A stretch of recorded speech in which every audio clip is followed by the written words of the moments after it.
All right. Hi, guys. This is a little special treat. I'm going to try and do a few of these. I've just hit 20K, so thanks for everybody for all your support. Yeah, and so I thought I'd start off these chats I'm going to be doing with somebody that I really admire, Jamie from Jamie's Garage. He's from America. And welcome, Jamie. Yeah, thanks for having me. Congratulations on the 20K. I know that's not an Thank easy you, task, sir. so good Thank job. you. Yeah, I just thought it's a bit of an informal sort of interview sort of style.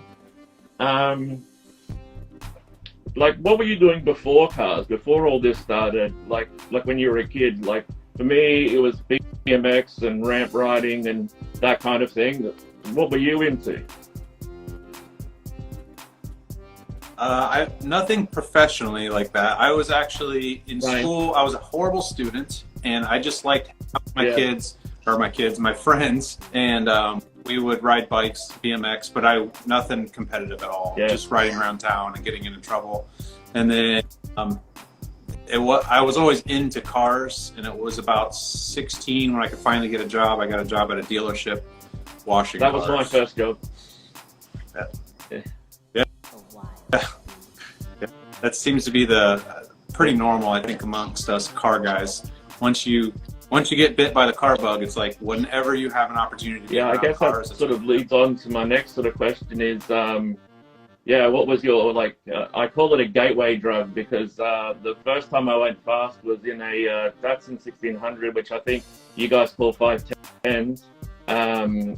It had a SR20 turbo in it, and we, just being young P-platers are people that when you first get your license, you're a P-plater here in Australia, and yeah, just racing people and getting up on two wheels. And my cousin, like, I was too young to drive, and from then I was just, yeah, that's what I want to do. Was there like an instance like that, or a car, or yeah, how'd you get into it? Well, so I first got into cars when I was really little. I was 5, maybe 6 years old. My uncle had a 1957 Chevy Bel Air convertible. It's a classic, obviously, and beautiful car. He'd take it to show. He had trophies, like, and he just babied this car. And then he would take rides in it. You know, we put the top down and go for a ride, and it was awesome. And then, so that was. I wasn't like in love with the car. I appreciated the love he had for the car, and I really thought it was cool attention that it got when we were out. But the very first time where I was like, holy cow, was I lived in this small town in Ohio growing up. And I remember being on recess. I was probably in 4th or 5th grade. And a Lamborghini Countach drove by. And I was just like, me and 20 kids were like up against the chain link fence just watching this car as it drove by. And I just remember that being like so cool. Because in the town that I grew up, like the coolest car was a Camaro or a Corvette. Like, we didn't have any cool cars like that. So that was kind of what got me started into cars. Okay. Next question. So is anybody else in your family a mechanic or anything? No, actually. So interesting enough, I went to school. I know I didn't want to go to college. I was a terrible student. And I just, like, you go to school and everybody says, oh, I'm going to be a doctor. I'm going to do this. I'm going to do that. And people asked what I wanted to do. And I just said I wanted to own my own business. But at the time, I had no idea what that business was going to be. I just wanted to own a business. And I just thought one day it would magically happen. Well, turns out you have to work for it. So after high school, I was working like 3 jobs. And my uncle, the same one with the 57 Chevy, kind of pulled me aside one day and was like, hey, like, what are you doing with your life? Like, what's your plan? And I really didn't have one. And so we started talking, and he asked me what I really was into, and cars. I was really into cars. At the time, I was putting stereos in, like, my friends' cars and stuff, and no professional training at all. It was just figuring it out as you go. And then detailing. I was detailing as well. So he's like, he's like, have you thought about being a mechanic? And I'm like, oh, no way. Like, I've met some mechanics. Those are some of the smartest people I know. There's no way that I could be like that. They just know way too much. And he was like, they didn't always know it, like they went to school and they're in school for it. And he kind of like alluded to the fact that maybe I could just go to school. And it was kind of like, it was weird. It was like, obviously that's the thing, but I just never really thought that was an option, which was weird. I said, yeah, that sounds like something I want to do. So he got me hooked up with a recruiter for a tech school, and I went and toured the school, and I joined, and man, I fell in love. I graduated. I went from being the worst student, not the worst, but I was a really bad student in high school, to graduating top of my class, like perfect grades, perfect attendance, perfect everything. They hand out a Top Gun award, one for every class. Yeah. I got the Top Gun award from my graduating class at tech school, and I just absolutely just poured everything I had. Yeah, like that's echoing pretty much my story. Yeah, like as soon as I studied to become a mechanic, yeah, I went from like a C student to like, and then not attending class, and yeah, and then I went every day. I paid attention. I got good marks, and I think it's just once you find like something that you really want to do, you can just you excel because you enjoy it. It's not like work, and it becomes attainable, I guess. Yeah, it becomes a passion, and yeah, you're gonna do whatever. If you really love it, you're gonna learn everything about it. That's what people ask me, like, do you think I should work on cars? And I'm like, well, if you don't know, like you probably should know by now if you want to. Like, whatever you love doing, do that. Like if someone just absolutely loves rebuilding watches or something, like be a watch. That's what you need to do. Like, that's all you want to do. That's think about. Yeah. So that sort of leads, my next question would be, tell us about like your workshop and like how you came to have your own workshop. So, okay, so I'll do that. I'm in a little bit of a transition at the moment, but so I was working as a tech for a while in Ohio, moved to Florida because I wanted nice weather. I was tired of the snow in the winter. My girlfriend moved down with me. We ended up getting engaged and married, we had a kid, and so the evolution of that. But I was working for BMW for a long time, and then I went to Mercedes, and then I got recruited by a independent shop here in town. Worked for them for quite a while, and then I just decided, you know what, I want to run a shop. Yeah. I want to run a shop. So I kind of peaked out in my career. I wasn't going to go anymore. I wasn't going to get paid anymore. I wasn't going to do anything else. I was just going to be like the best tech in this one building, and that's, to me, just wasn't. I don't have a ceiling. I just want to keep growing. So I'm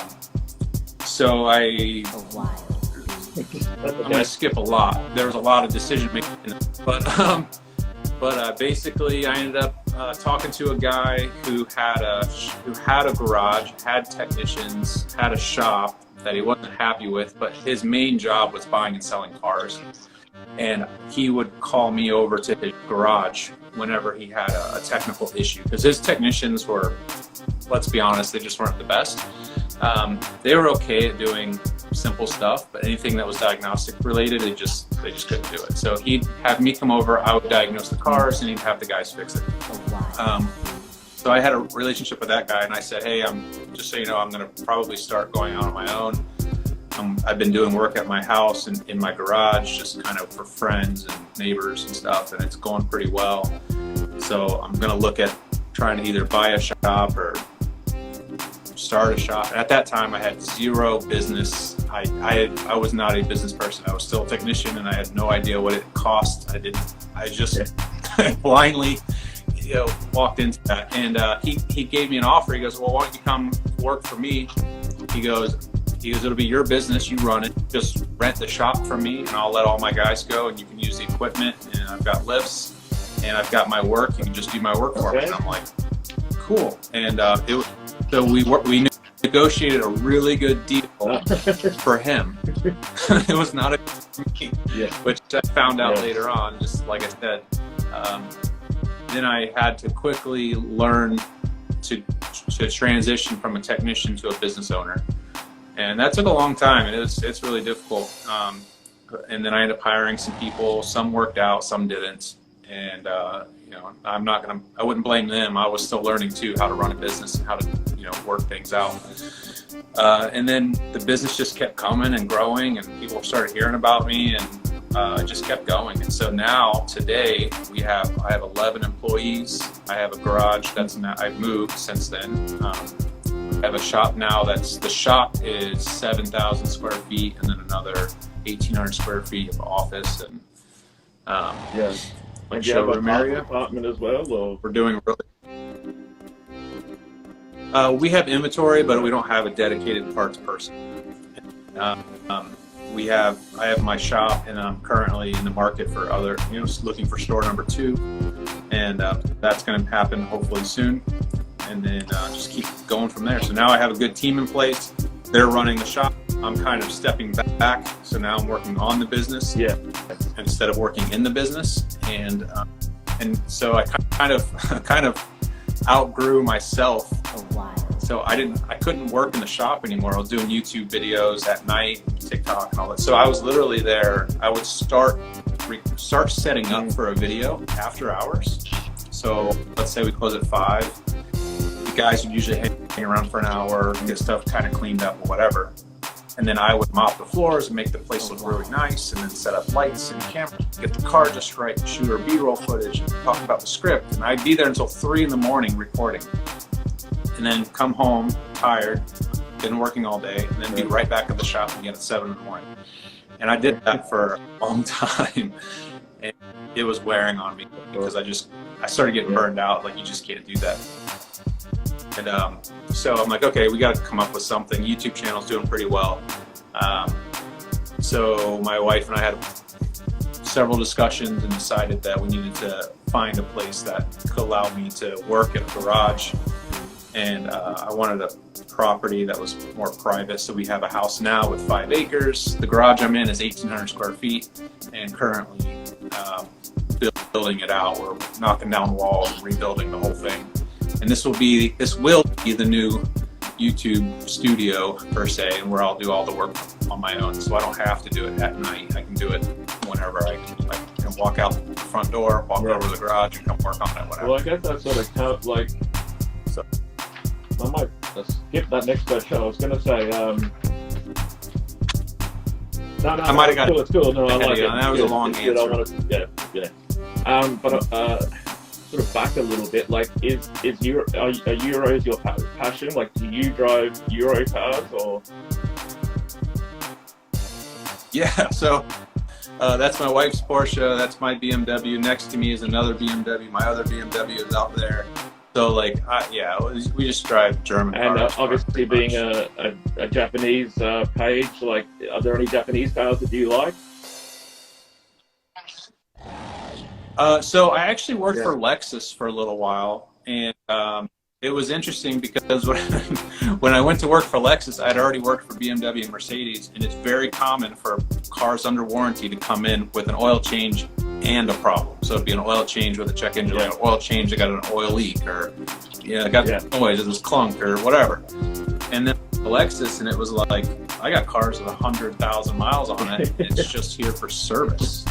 No check engine light. The car feels fine. The suspension is good. There's no leaks. And I'm just like, wow, this is insane. And then I just, over like a few weeks, I'm like, I'm not seeing any problems with these cars. This is ridiculous.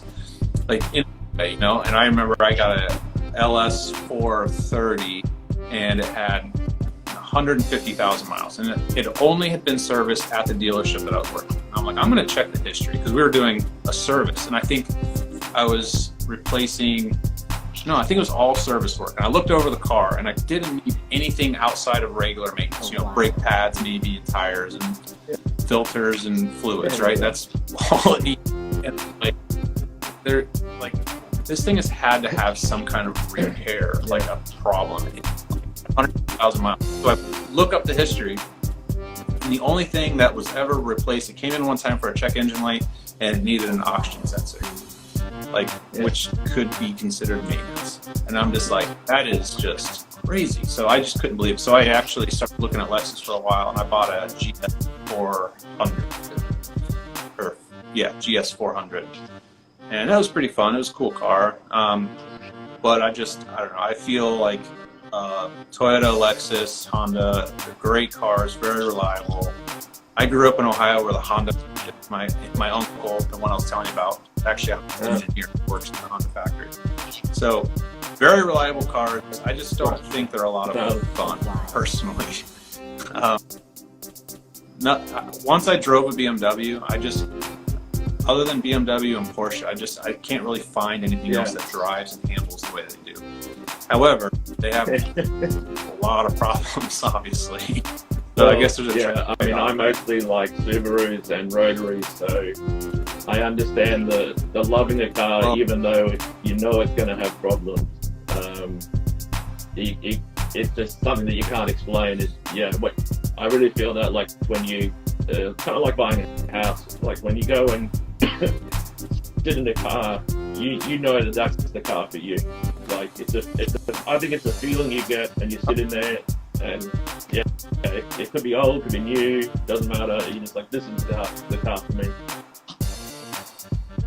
Yeah, absolutely. Yeah, and I have friends that have, they're all about Subarus, or they're all about whatever, and trucks. I have, for the life of me, can't understand why somebody loves trucks, but I have friends that love trucks, but that's what they like. Yeah, lifted trucks, I don't understand.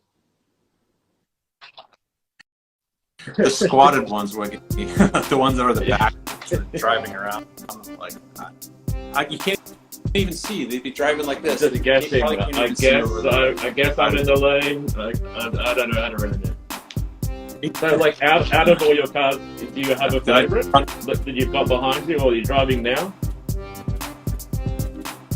I like them all for different reasons. So, I mean, that's my wife's car, so that's her car. I'm the BMW guy. So this one right here, the blue one, you kind of is that one is like a goal of mine to have an E46 M3. So when I first started working and I started seeing the E46 M3, I got to drive on and work on this car is amazing. Yeah, but no way I can afford one. And like I said, I grew up with no money. So working as a tech, working up through the ranks, most of my money went to saving for a house, or, responsible things. And then just never really had the option really to buy an M3. We looked at buying an M3. If we bought a car, it was because my wife and I were both driving it. So she had to have a car, but if I was working on hers, and she could drive. So I couldn't own a manual transmission car, and I wasn't going to SMG M3. It just wasn't going. And we looked at an M3, but it was an SMG. It's a convertible. And I just never bought it. Yeah. Although I should have, because the price went up. So, but recently, the shop's been doing really well, and my wife has a business as well, and hers has been really successful. And so I've been looking around for a while. I decided that maybe it's time. And this one popped up, and I got a really good deal on it, and I just couldn't pass it up. So now, the fact that I have it is it's a competition package. Interlagos Blue only comes in the competition. It was an SMG. I've converted it to a manual. But for me, that car is like it's like a car that you work so hard to get. Now I have it, so there's a lot more meat to it behind your car. So for me, I'll never sell that car. So I would probably my favorite just for that reason. I have an FDR7, the same thing. Like, I'll never sell it. I mean, what are your they're cars? just in the garage in my house. I've only got three cars. Just two dailies and an RX-7. Well, that's nice. Okay. FD. Which RX-7? Oh, sorry. Sorry. So you're gonna tell me which one that is? Like a 2001 Spirit R. So like the last generation. So like the one that the original Fast and Furious, that body style. Yeah. Awesome. Sorry, I just don't know. I think it's like when, so do you know who the Humble Mechanic is? Okay, so we talk a lot, and it's funny because Yeah. he's the Volkswagen guy, and it's German. I kind of know some, but he'll be talking Mark 1, Mark 2, R30, whatever, and I'm like, dude, I don't know what these are, but then I'll say like E46 or E90 or and he's like, I don't know what that is. So it's just so I think it's so funny. Like every car clique has their own way of knowing the engine and the body style and the manufacturer codes and. I only really know like the M3 versions of what you're saying. Like if you say E36, E46, like I know the higher spec versions, but all the other ones, but even then, like I don't really know. Like I mean, does America still get the detuned, slower M3s, or are you getting the proper ones from Germany? So I don't know because I don't really look into what Germany sells versus here. So detuned, the only thing that I know that was detuned was the CSL. Like we didn't get a CSL competition package, which is what that one is. No. But it's not CSL, which we didn't get. And then so there's certain models like that, like the new M3, the G80. So they have a G81, which is the wagon. We don't have that. They won't bring. Are you a wagon guy? That car is beautiful. Dude, I love wagon. My wife thinks I'm crazy. She's like, well, "Why would you drive a station wagon?" I'm like, "No, you don't understand." I know. There's something about wagons. Like I would love to have a. I think you guys get them over there, Accord wagons, Honda Accord wagon, like in the late '90s, early 2000s. Oh, wow. I'd love one of those. Right. And you can get them with manual transmission. Sorry. I think they make the Accord wagon damn, with a manual that's transmission. Even better. Oh, now I want one even more. Yeah. Yeah. Well, I'll hunt one down and we'll work out a thing. I'll send it over to you. I guess the other thing I wanted to talk about was got my questions here.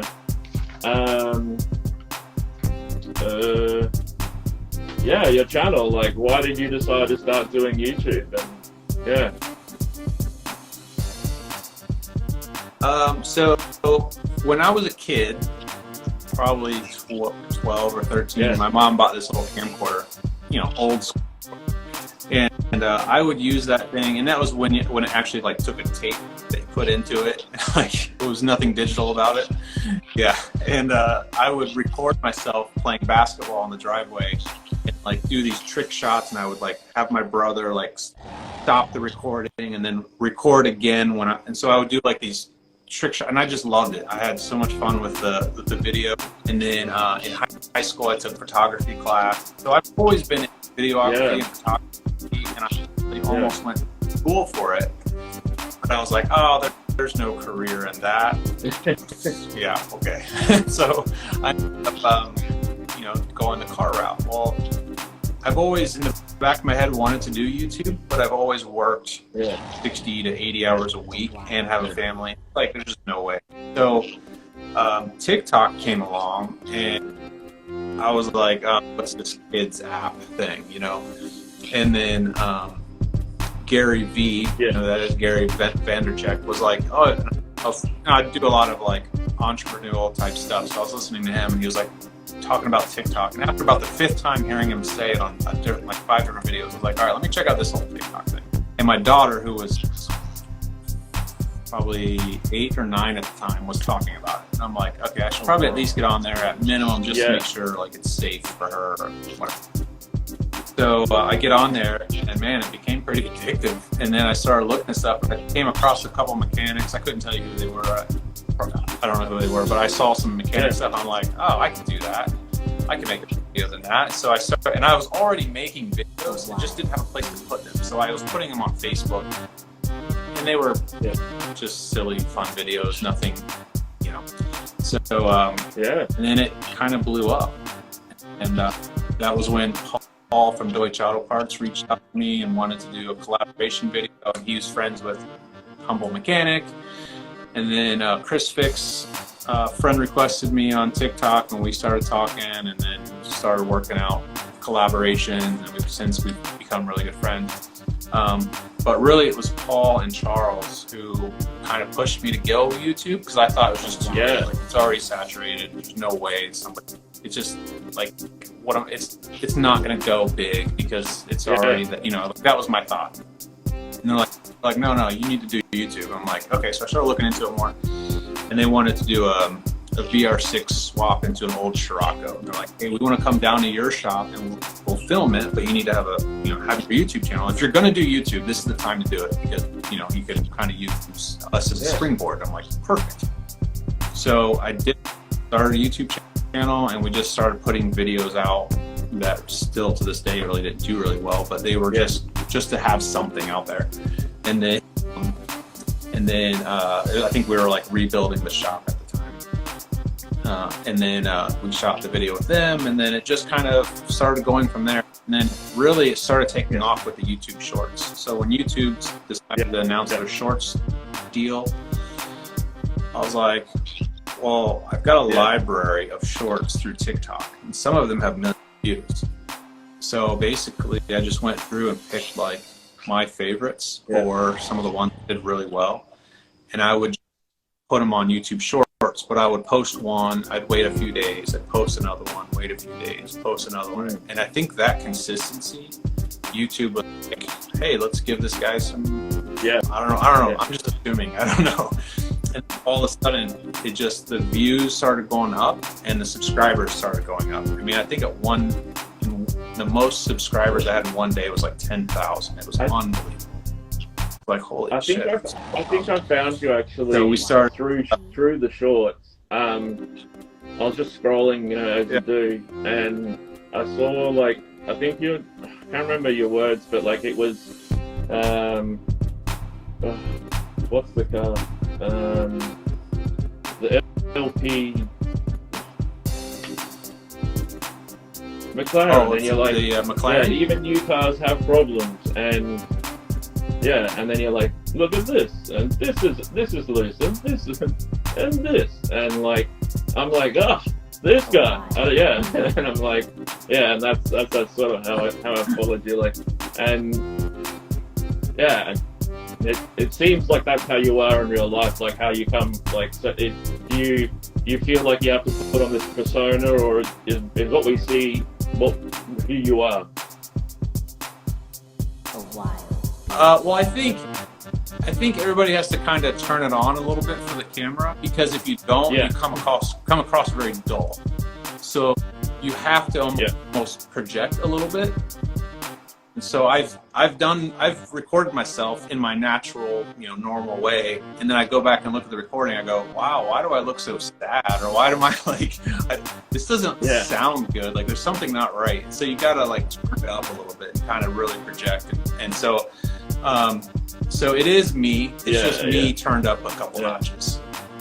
And so, like with all your growth, I'm sure, like me, you get the people that have got nothing better to do than tell you how to do your job better than you.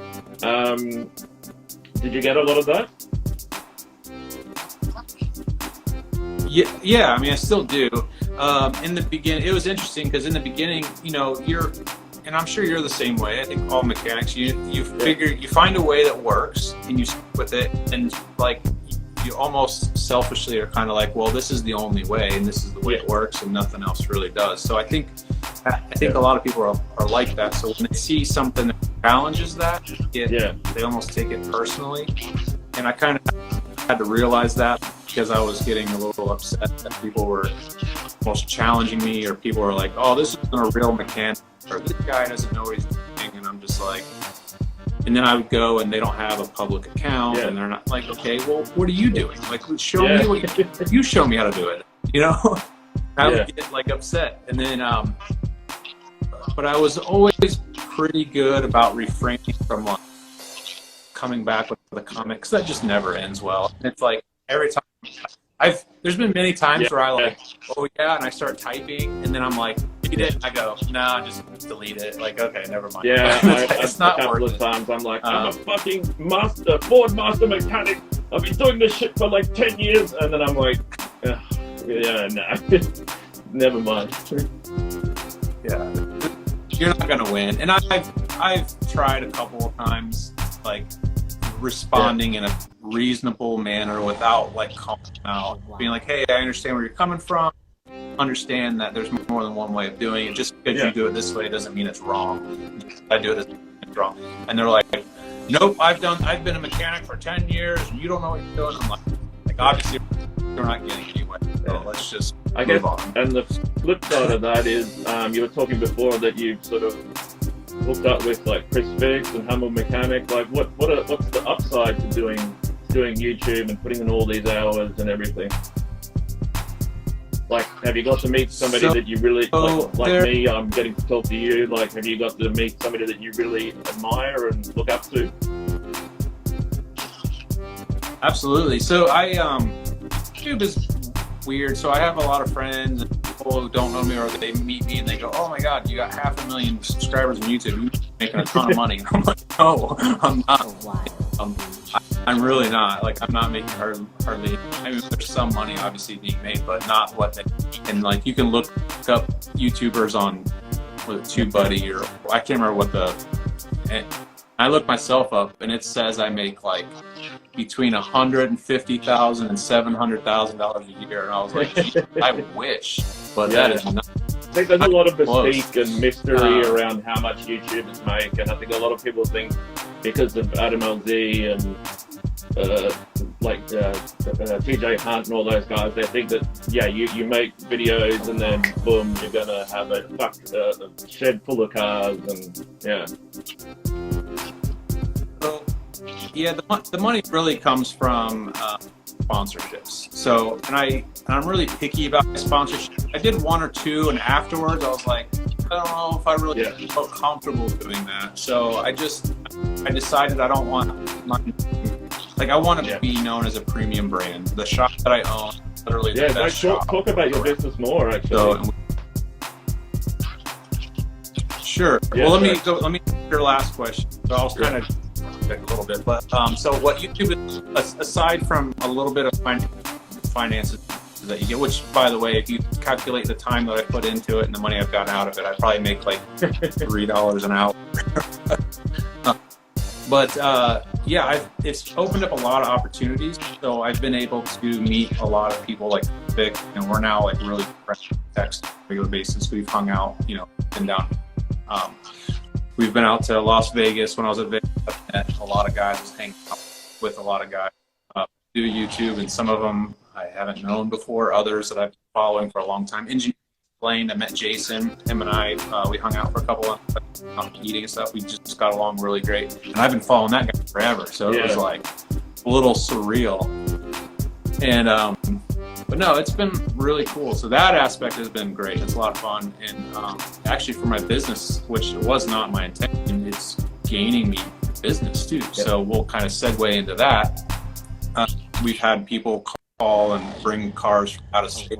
I had a guy drive from Alabama, which is a 6 or 7 hour drive one way, to bring this X5 because a dealership and a couple other shops figure out the problem.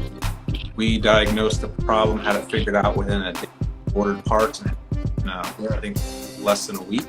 And he, at the time, flew back home. So he was so happy they drove his 7 Series down, dropped that off, and then took his X5 home. I was just like, man, this is crazy. And it was all because of YouTube. So he saw us on YouTube, and these guys really know what they're doing.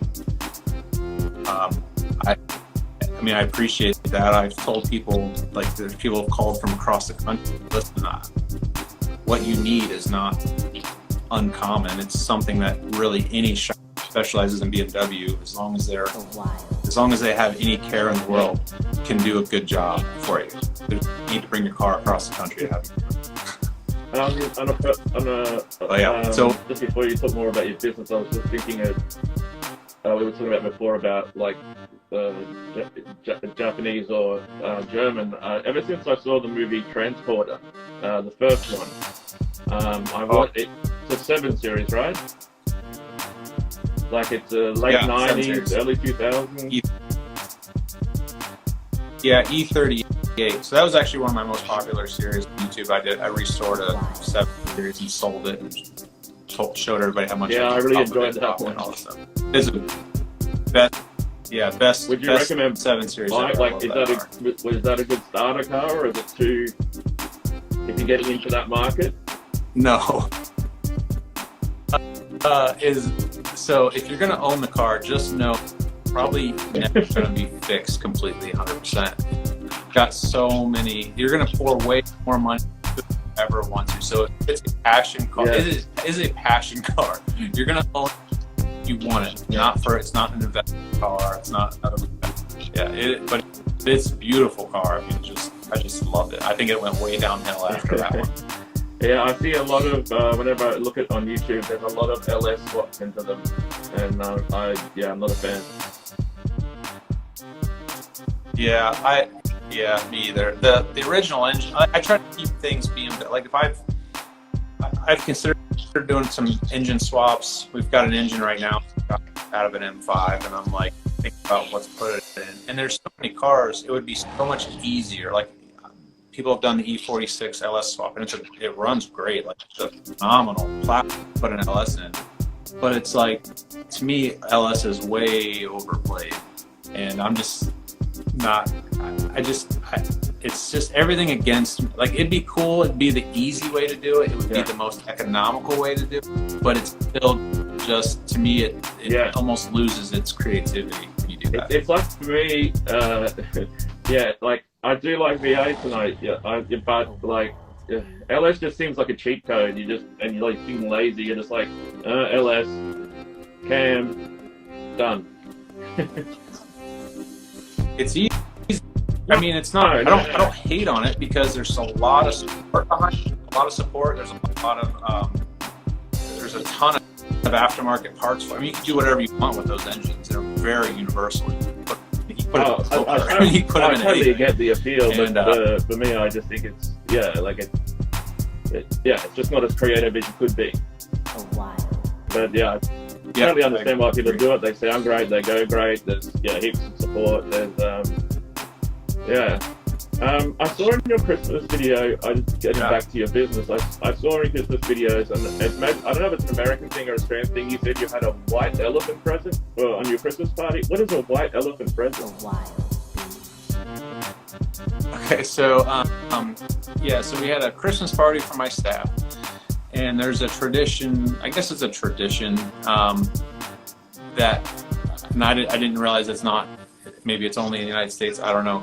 But it's a white elephant gift party. So usually there's a budget involved, so I think we did $20, and it's usually a gag gift, something funny or whatever. And so everyone brings one gift, and it's not to any person in particular, it's just a gift, and it's a max $20.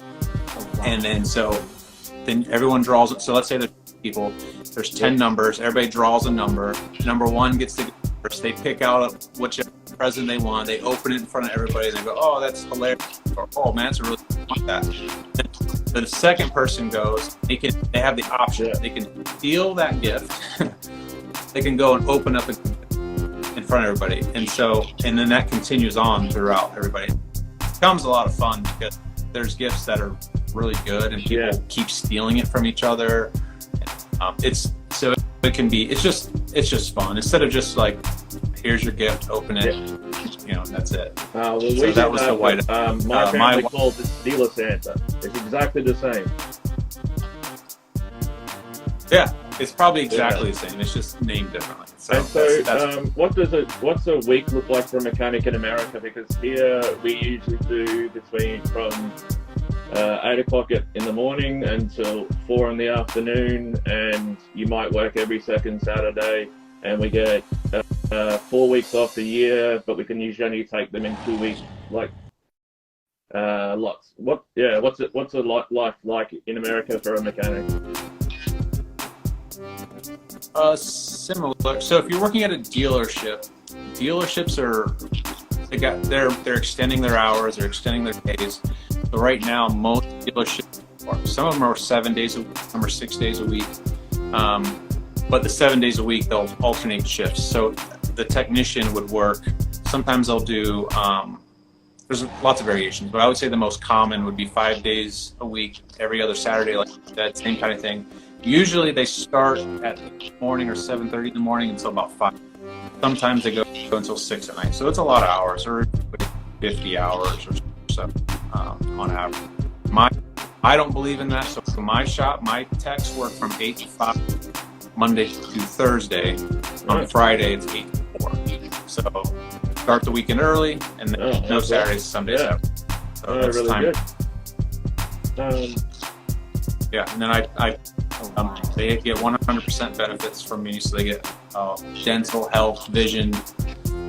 They get life insurance, all 100% paid by me. They get paid vacations. We take the last week of the year off, so the New Year's is we're closed, and it's paid. And then I'll buy lunch. I buy breakfast every Wednesday morning for my guys.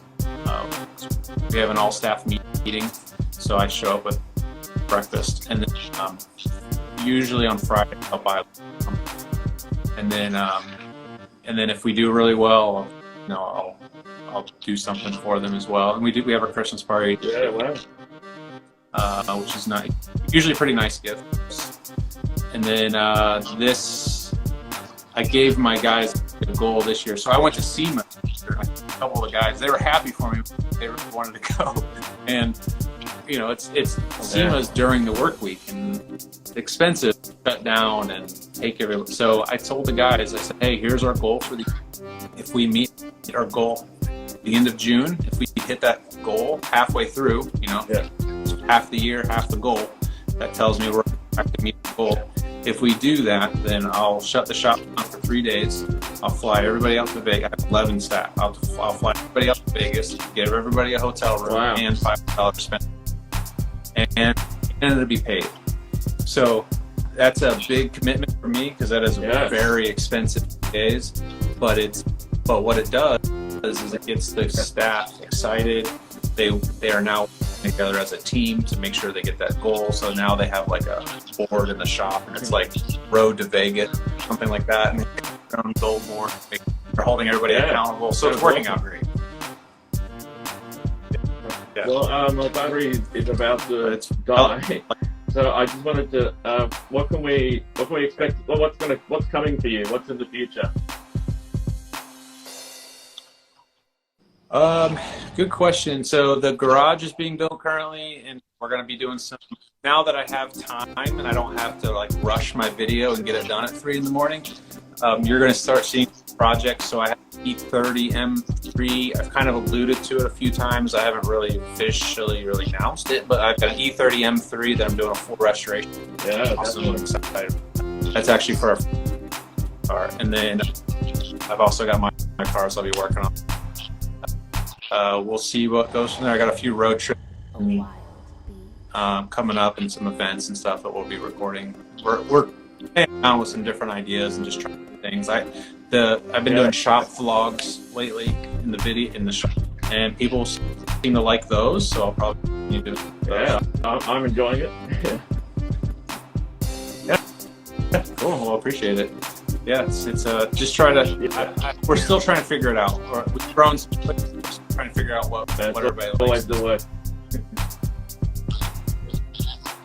Yeah. How about you? I think my page is really taking a turn towards the mechanical side of things as well, because I think, as you were talking about a while ago, is that was my fear of it, and what made me think about stopping my page a couple times is that I'm like, the JDM scene is so saturated. You can there's just so many videos of cars drifting and doing whatever.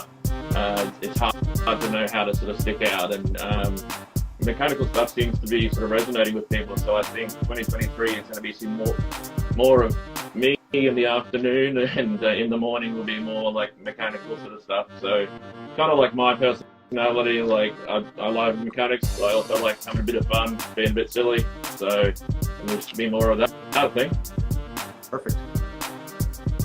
Yeah, just be yourself. That's what I've heard it from a bunch of other people, and they've told me the same thing. And I've tried being the professional mechanic. And just be yourself, Totally. People appreciate that way. All right. Well, we'll end the official part here. And but yeah, no, thanks, man. I really appreciate your time.